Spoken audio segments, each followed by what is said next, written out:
Penanganan kasus kematian dosen Universitas 17 Agustus 1945, Untag, Semarang berinisial DLL, 35, kembali memicu perbincangan publik soal transparansi investigasi ketika saksi kunci adalah seorang aparat.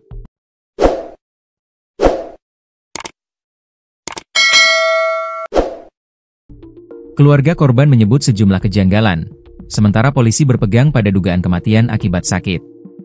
DLL ditemukan meninggal dalam kondisi tanpa busana di sebuah kamar hotel kawasan Gajah Mungkur, Semarang, Senin, 17 November 2025, pagi. Laporan pertama datang dari seorang perwira polisi berpangkat AKBP, berinisial B, yang diketahui sudah mengenal dekat korban. Namun hingga kini, penjelasan resmi terkait rangkaian peristiwa sebelum kematian DLL belum sepenuhnya terungkap. Pertanyaan bermunculan soal peran saksi kunci yang merupakan polisi.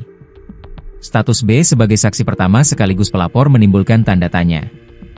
B saat ini bertugas di Direktorat Samapta Polda Jawa Tengah bagian pengendalian massa, Dalmas. Aparat belum memberi penjelasan rinci soal bentuk kedekatan antara korban dan saksi. Kapolsek Gajah Mungkur AKP Nasori hanya menyebut bahwa keduanya memang memiliki hubungan, namun enggan memberikan detail.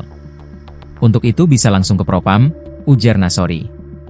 Minimnya penjelasan ini membuat publik mempertanyakan independensi penyelidikan, terutama ketika saksi utama merupakan anggota kepolisian aktif. Keluarga ungkap indikasi yang belum terjawab. Pihak keluarga menyampaikan setidaknya 4 hal yang dianggap janggal. Korban ditemukan tanpa busana di lantai kamar hotel. Keluarga baru diberi kabar pada sore hari, padahal korban ditemukan pagi. Terdapat darah di hidung, mulut, dan bagian intim berdasarkan foto yang diterima keluarga.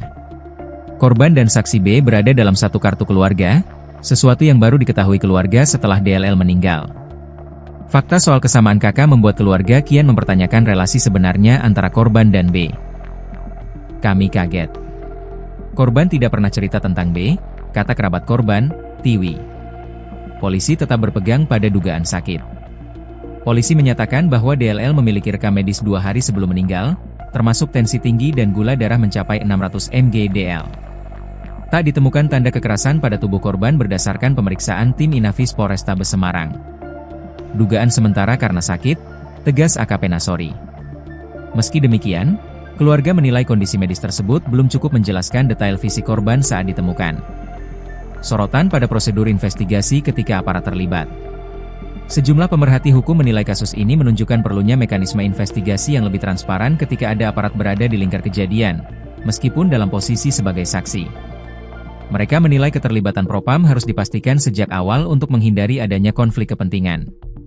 Selain itu, informasi kepada keluarga semestinya diberikan secepat mungkin.